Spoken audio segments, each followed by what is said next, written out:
নমস্কার, আমি কবিতা, কবিতার কলতান থেকে আমার চ্যানেলে সবাইকে স্বাগতম। বড়দেরকে প্রণাম জানাই, ছোটদেরকে অনেক অনেক আদর আর ভালোবাসা জানিয়ে এখন চলে এসেছি আমি আজকে আমরা সকলের আজকের বিষয় নিয়ে। আজকের বিষয় বন্ধু অপরাজিতা দিয়েছে। বিষয়টা সুন্দর একটা বিষয়। বিষয়টা আমি চাওয়ার সাথে সাথে ও দিল।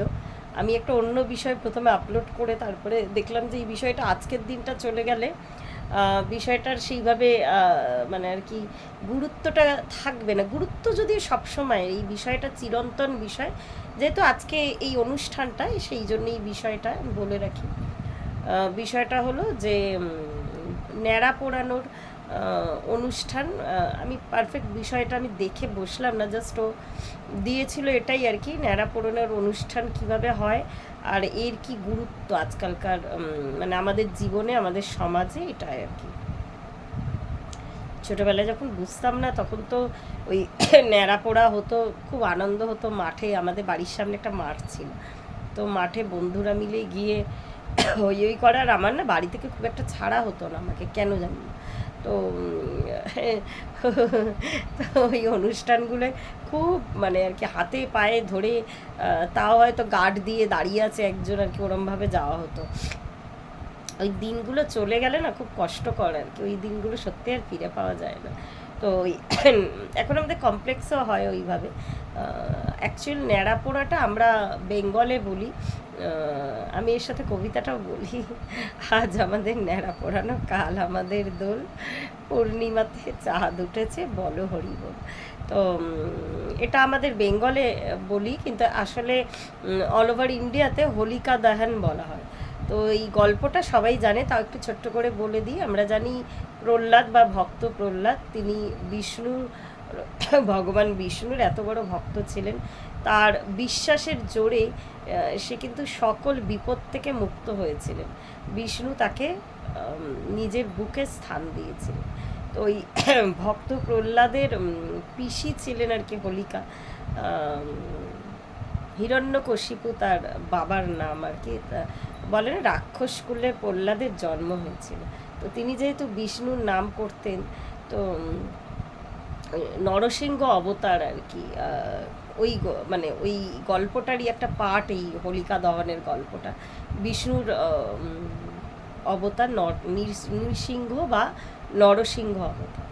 তো ওই হোলিকা ছিল এত ভক্ত প্রহ্লাদকে অনেকবার মেরে ফেলার চেষ্টা করা হয়েছিল, ছোট্ট শিশুকে একজন আর কি। তার বাবা কখনো পাহাড় থেকে ফেলে দিচ্ছে, মানে যখনই দেখলো যে দিনে দিনে ও বিষ্ণু ভক্ত হয়ে উঠছে, তো তখন সবসময় হরিনাম করতো। অনেকভাবে তার বাবা, তার নিজের পিতা তার ক্ষতি করার চেষ্টা করেছিল।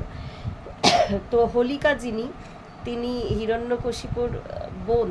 তো তার কাছে বর ছিল যে তিনি কখনো মানে আগুনে জ্বলতে পারবেন না, যতই তাকে জ্বালানো হোক না কেন। তো তিনি কৌশলে ভক্ত প্রহ্লাদকে কোলে নিয়ে বসেন আর কি। বসে তার চারিদিকে আগুন লাগিয়ে দেন। কিন্তু তার এই বরদানটাও কিন্তু যথাসময়ে কাজ করলো না, তিনি নিজেই জ্বলে গেলেন। ভক্ত প্রহ্লাদ কিন্তু, ওই ছোট্ট শিশু কিন্তু বেঁচে থাকলেন। তারপরে আমরা জানি প্রত্যেকেই নৃসিংহ অবতারের গুরুত্ব, মাহাত্ম্য, গল্প।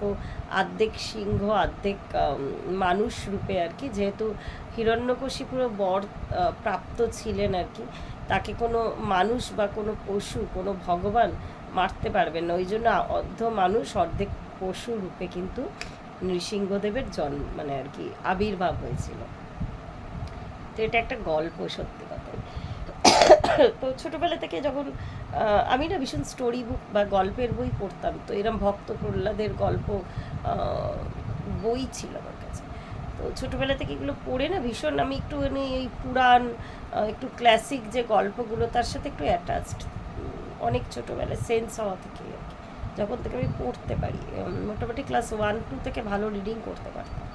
তো গল্পের বই কেনার একটা নেশা ছিল, আমাকে গিফট করা হতো বাড়ি থেকে, আমাকে গল্পের বই দেওয়া হতো আর কি। আমি খুব খুশি হতাম তাতে।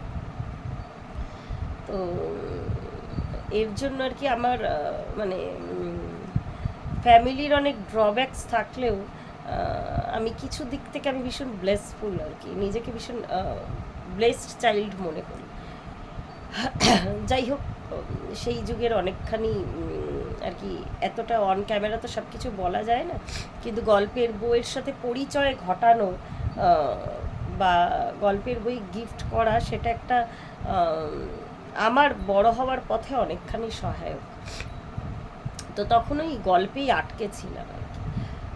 ওইটুকুই বুঝতাম যে কিভাবে তার ক্ষতি করা হয়েছিল। আর ভগবান শ্রীহরি বা শ্রী বিষ্ণু, আমার একটু শরীরটা কদিন ধরে একটু প্রবলেম চলছে, কাশি সর্দি হয়েছে, এমনি কিছু না, কাজকর্ম কিছু স্টপ নেই, সবই করছি, তো গলাটা একটু খারাপ। কিন্তু যখন বড় হলাম, হোলিকা দহনের আর কি যখন বুঝতে পারলাম, তখন মনে হলো যে আসলে হোলিকা যখন পড়ে না, পরের দিন তো দোল, মানে পরের দিন হোলি, আমাদের নতুন রঙে না আমরা নতুন মানুষ। আর এই যেটাকে আমরা দহন করি, সেটা আমাদের অন্তরের বিষ, অন্তরের বিষকেই কিন্তু আমরা দহন করি। আমাদের ভেতরে লোভ, আমাদের ভেতরে হিংসা, সেগুলো, এগুলোই হচ্ছে আমাদের চেতনা। চেতনা কিন্তু মানে হাতের মোয়া না বা হাতের মিষ্টি না। একদিন কেউ সাধু মহাত্মা আমার হাতে ধরিয়ে দিল, টাক করে আমার চেতনা জাগরিত হলো, তা কিন্তু নয়। চেতনা আমার যতখানি ক্ষমতা, আমি ভীষণ সাধারণ একটা মানুষ আর কি। এখন আর মহিলা পুরুষেরও ভেদাভেদ চলে যাচ্ছে। যাই হোক, আমি খুব সাধারণ একটা মানুষ। তো আমার চেতনায় ওই মানে আমার মানে এটাই মনে হয় যে চেতনা কোনো হাতের লাড্ডু না, একদিনে ওটার উন্মেষ হয় না, সময় লাগে। ভীষণ ব্যাপারটা ফিল করেছি বলে আমি শেয়ার করতে পারি। তো আমাদের যেদিন থেকে চেতনা হবে, আমি এটা আমার ভিডিওতে বহুবার বলেছি, সবার চেতনা হয় না, এক জন্মে সবার চেতনা হয় না। অনেক সময় চেতনার সাথে আমরা যুদ্ধ করি, আমাদের ভেতরের বিষগুলো যা আছে আমরা বুঝেও না বোঝার ভান করি। ওই অন্তরের মধ্যে ওই দুটো সারের লড়াই চলতে থাকে আমাদের ক্রমাগত।